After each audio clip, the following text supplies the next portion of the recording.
20 years old. That is barely enough time to figure out who you are, let alone build an empire. But Jahseh Ricardo Onfroy, known to the world as XXXTentacion, was not living a normal life. By June of 2018, he was one of the most famous artists walking the planet. He had just signed a $10 million record deal. His future earnings were projected into the hundreds of millions. He had the money, he had the fame, and for the first time in his life, he was trying to leave the violence of his past behind him. He was buying a massive mansion for his family. He was organizing charity events. He was looking at the bigger picture. But the streets have a long memory, and sometimes the hardest thing to escape is the shadow you cast yourself. Before we step into the dark details of this case, make sure you are subscribed to the archives so you never miss these classified files. Just weeks before his final day, Jahseh sat in front of a camera. He looked directly at his millions of fans, and he delivered a message that still sends chills down the spine of anyone who hears it. He said, "If worst comes to worst, and I die, and I am not able to see out my dreams, I at least want to know that the kids perceived my message." It was an eerie, unexplainable premonition. A young man at the absolute pinnacle of his life, talking like a man who knew his time was already up. He felt it coming. He just did not know from where. The morning of June 18th, 2018 felt like any other humid summer day in Deerfield Beach, Florida. The sun was beating down on the pavement. The world was moving fast. But for Jahseh, time was slowing down to a fatal crawl. He woke up with a plan. He wanted to look at motorcycles. But before he did that, he made a decision that would ultimately seal his fate. He drove to a local Bank of America branch. He walked up to the teller and requested a massive withdrawal, $50,000, all in crisp, freshly printed $100 bills. He took those thick stacks of cash, packed them tightly into a designer Louis Vuitton bag, and walked back out into the blistering Florida heat. He was driving a highly recognizable custom matte black BMW i8. It was a spaceship on wheels, a rolling target. And worse, he had no heavy security detail with him, no armored convoy, just one associate riding in the passenger seat. Jahseh believed he was safe in his home state. He believed the respect he had earned on the streets would protect him. He was wrong. As the matte black BMW cruised toward Riva Motorsports, the trap was already being set. Somewhere nearby, a dark-colored Dodge Journey SUV was prowling the neighborhood. Inside that vehicle were 4 men who woke up that same morning with a completely different plan. They were hungry, they were armed, and they were looking for a victim. They just did not realize they were about to cross paths with a $100 million icon. The afternoon heat in Deerfield Beach was stifling, the kind of weather that makes the air feel heavy. Jahseh Onfroy steered his custom matte black BMW i8 into the parking lot of Riva Motorsports. It was a high-end dealership, a place filled with the fast, expensive toys a 20-year-old millionaire would want. He parked the spaceship-like vehicle, kept his Louis Vuitton bag close, and walked through the glass doors. He felt relaxed. He was in his element. But out on the sun-baked asphalt, the narrative was taking a dark, violent turn.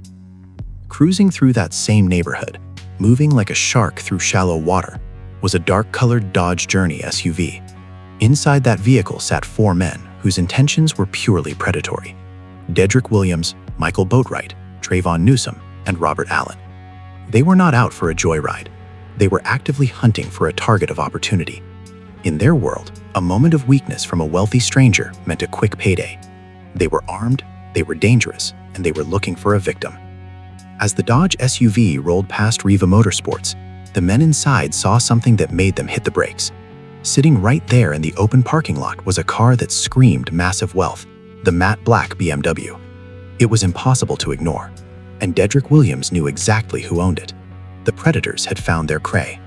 But a car in a parking lot is not enough to justify an armed takedown in broad daylight. They needed to know for a fact that the millionaire was actually inside, and they needed to know if he was alone. In the business of targeted armed robbery, making a careless mistake can cost you your life or your freedom. You have to be absolutely certain before you draw a weapon. Dedrick Williams and Robert Allen stepped out of the Dodge SUV onto the hot pavement. They did not rush. They walked calmly through the front doors of the dealership, blending in perfectly with the ordinary customers browsing the massive showroom floor. They strolled down the aisles of motorcycles, scanning the room with cold, calculating eyes. And then they spotted him. Jahseh was standing near the displays, completely unaware that the crosshairs were already resting squarely on his back. Williams and Allen walked right past him. They got close enough to see the details of his face, close enough to confirm that this was indeed the global rap icon, and more importantly, that he did not have a heavy security detail protecting him, just one associate. What happened next is a chilling testament to the cold-blooded nature of the streets. Having confirmed their high-value target, Williams did not immediately leave the store. Instead, he walked casually over to the parts counter.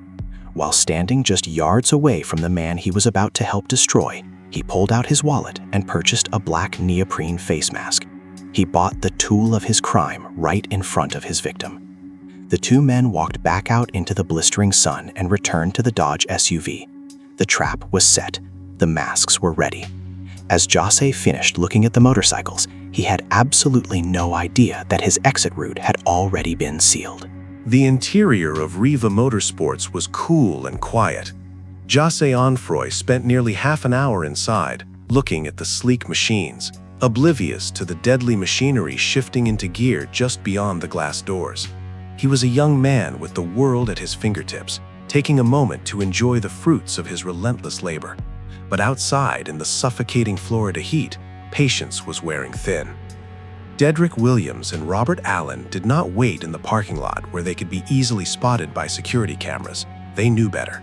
Instead, they climbed back into the dark Dodge Journey SUV and instructed the driver to move. They pulled out of the main lot and repositioned the heavy vehicle near the north exit gate. It was a tactical choke point. To leave the dealership, Jahseh would have to drive his BMW right through that specific gate. The four men sat in the idling SUV, the engine humming quietly. They pulled the neoprene masks over their faces. They checked the grips on their rifles. They waited in the shadows of their own vehicle, watching the exit, knowing that $50,000 in crisp $100 bills was about to roll right into their laps. At 3:55 in the afternoon, the glass doors slid open. Jahseh and his associate walked out into the blinding sunlight. He climbed into the driver's seat of the custom BMW i8, the low-slung doors dropping shut with a solid thud. He pushed the ignition, and the powerful engine roared to life. He put the car in gear and slowly rolled toward the street, believing he was heading home.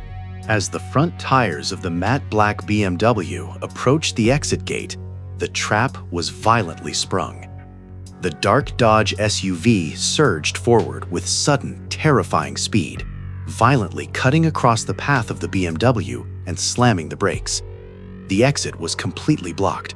There was no room to swerve, no room to reverse. Jahseh was boxed in. Before the dust could even settle from the screeching tires, the doors of the SUV flew open. Two men, Michael Boatwright and Trayvon Newsom, erupted from the vehicle. Their faces were concealed behind dark masks. In their hands, they gripped high-powered rifles, aiming them directly through the driver's side window of the BMW. This was the moment of truth in the streets, the split second where compliance usually guarantees survival. They screamed at the 20-year-old icon, demanding the heavy gold chain around his neck and the designer Louis Vuitton bag sitting in the car. But Jahseh Onfroy was not a man who surrendered easily. He had fought for everything he had, and in the face of two loaded rifles, he refused to just hand over his life's work. A brief, desperate struggle ensued inside the cramped cabin of the sports car. Jahseh fought back fiercely against the armed men reaching into his vehicle. His final, defiant words echoed over the noise of the struggle as he looked down the barrel of a gun and asked, "What the fuck is this?" The answer was absolute devastation.